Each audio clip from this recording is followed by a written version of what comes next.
In this video, you will learn about the power property of exponents. Now let's explore what we learned previously about the product property and apply it to the power property. The first example has 3 to the 6th raised to the second power. And what we can do if we use the product property, we know we have 3 to the 6 times 3 to the 6th, which becomes 3 to the 6 plus 6. And our answer gives us 3 to the 12th. Now instead of thinking of adding the 6 twice, I also could have applied where I multiply the 2 into the 6. So it becomes 3 to the 6 times 2, which gives me 12. And that would work out. If I look at the next example with the product property, it's 5 to the 4th raised to the third power. So I have 3 5s to the 4th.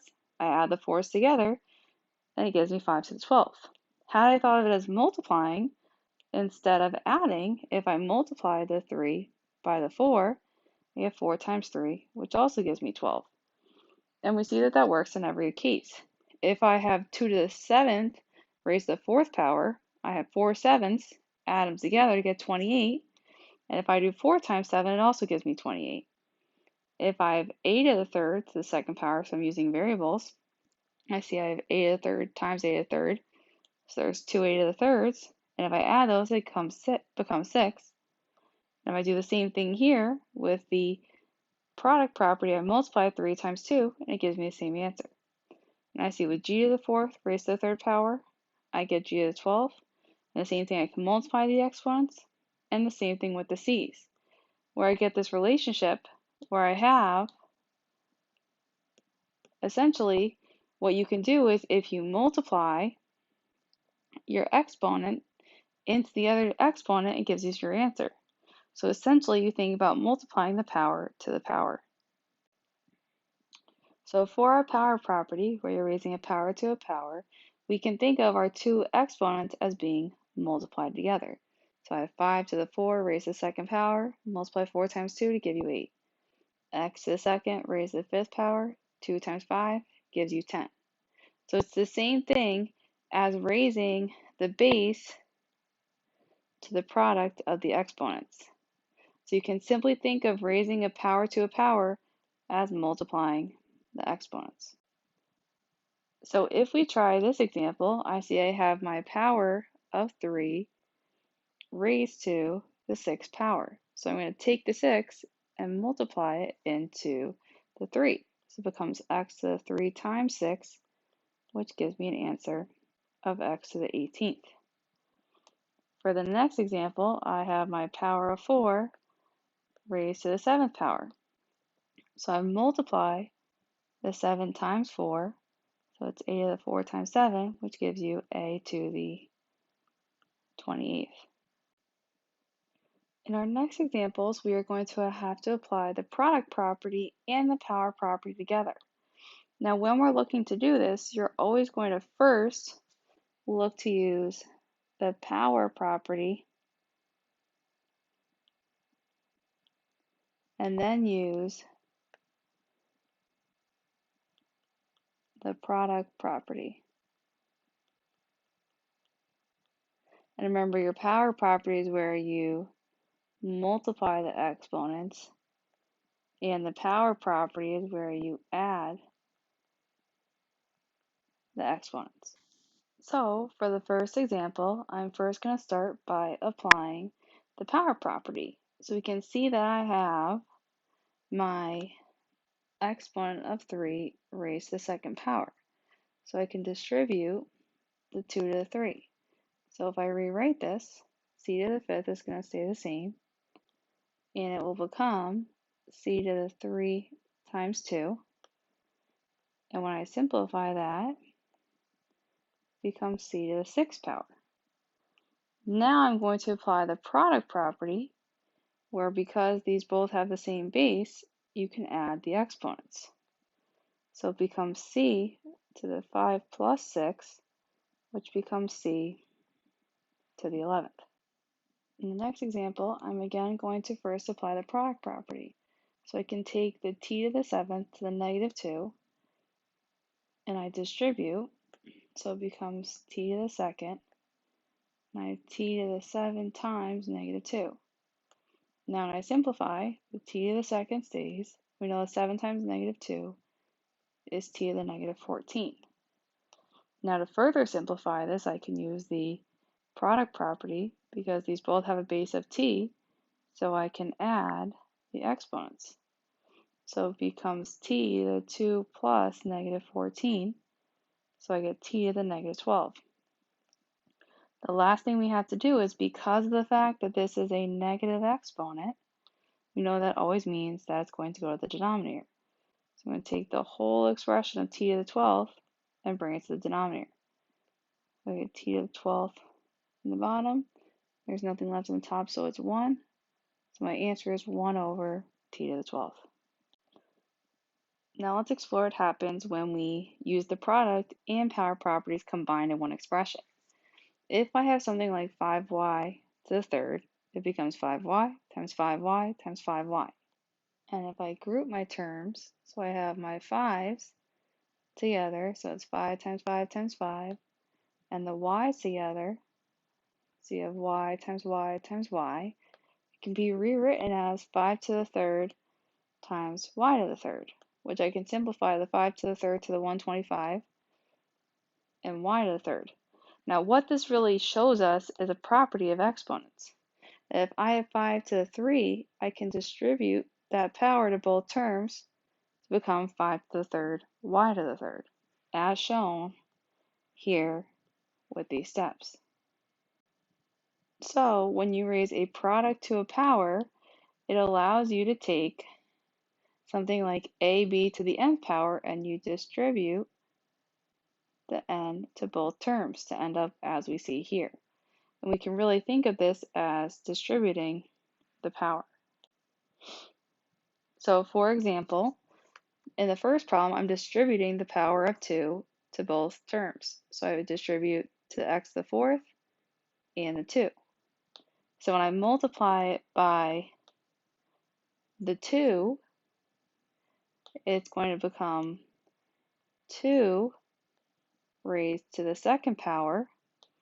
And when I multiply it by the x to the fourth power, it becomes the whole value of x to the fourth raised to the second power. Now we know that 2 squared becomes 2 times 2. And when I raise this x to the fourth to the second power, we're really multiplying. So this becomes times x to the 4 times 2. Now if I simplify, 2 times 2 gives us 4, and 4 times 2 becomes 8. So your answer is 4x to the 8th power. In the next example, I am again taking my exponent of 4 and multiplying it to both terms. So when I do that and I distribute it to the 2, it becomes 2 to the 4th power. And when I distribute it to the z, it becomes z raised to the 4th power. Now the 2 to the 4th power we know is really 2 times 2 times 2 times 2. And z to the 4th we actually can't do anything to, so it just stays as z to the 4th. If I simplify the 2 times 2 times 2 times 2 in the calculator, it gives me a value of 16, and the z to the 4th will stay the same. So your answer is 16 z to the 4th. Now in this example, I'm going to follow the same process. So I'm going to multiply my power of negative 2 into both terms. So when I do that, I'm multiplying it to the g and to the 4. So when it multiplies to the 4, it becomes 4 to the negative second power. And when it multiplies to the g to the 5th, it becomes g to the 5th raised to the negative second power. Now I'm going to wait to deal with the 4 to the negative second power because this is negative. But I can first deal with this g to the fifth raised to the negative second power. So if I were to multiply the 5 and the negative 2 together, I'm going to keep the 4 to the negative second the same, and that'll become g times 5 times negative 2. So it's 4 to the negative second over, or times, g to the negative 10th. Now the last thing we do need to deal with is this negative exponent. And we see that both the 4 to the negative second and the g to the negative 10th have a negative exponent. So this means I have to take both 4 to the negative second and bring it to the denominator, and g to the negative 10th and bring it to the denominator. So when I do this, it becomes 4 to the second times g to the 10th, and I'm left nothing on top, so I have just 1. The last thing is I do want to simplify that 4 to the second power now. So if I have 4 to the second power, we know that can really be rewritten as 4 times 4. So this becomes 1 over 4 times 4 g to the 10th. And then if I finish simplifying that, it's going to become 1 over 4 times 4 is 16, and it's g to the 10th as our final answer. Now let's say we had an example with more than one variable. We're still going to follow the same process where we will take whatever the exponent is and you're going to multiply it, but we're just going to multiply it to everything. So it's going to multiply to y squared, x, and 3. So when it multiplies to the 3, it becomes 3 raised to the 4th power. When it multiplies to the x, there's nothing with the x, so it just becomes x to the 4th power. And then lastly, when it multiplies to the y squared, since y has a square, I'm going to rewrite it with parentheses. So y squared, and it's raised to the 4th power. Now if I simplify, 3 to the 4th is really 3 times 3 times 3 times 3. The x to the 4th can't simplify, so it just becomes x to the 4th. And we know that when I have y to the 2nd raised to the 4th power, it's really written as y to the 2 times 4. Now when I multiply the 3 times 3 times 3 times 3 in your calculator, it gives you 81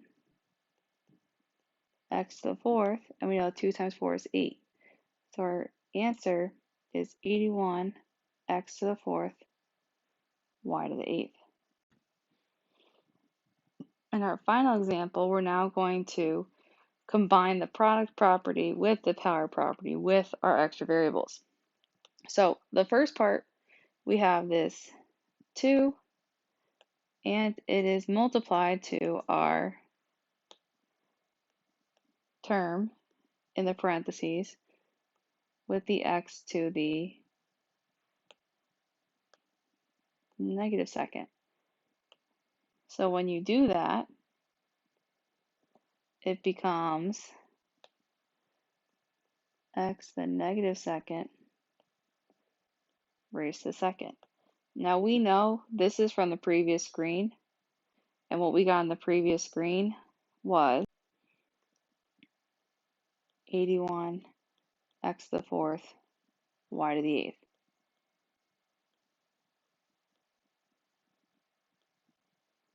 So we're just going to copy that over. Typically you write it out, but to shorten this, we're going to just reuse this here.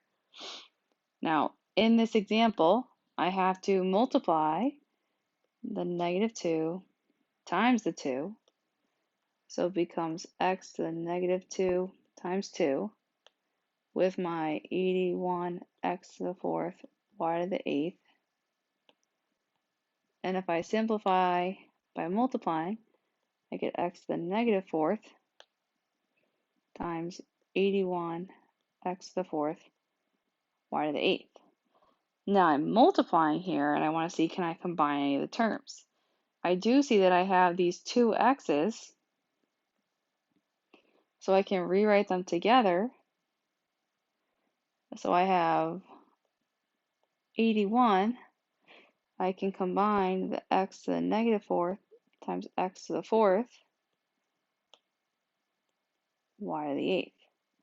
Now if I rewrite it, it's 81 x to the negative 4 plus 4 y to the eighth.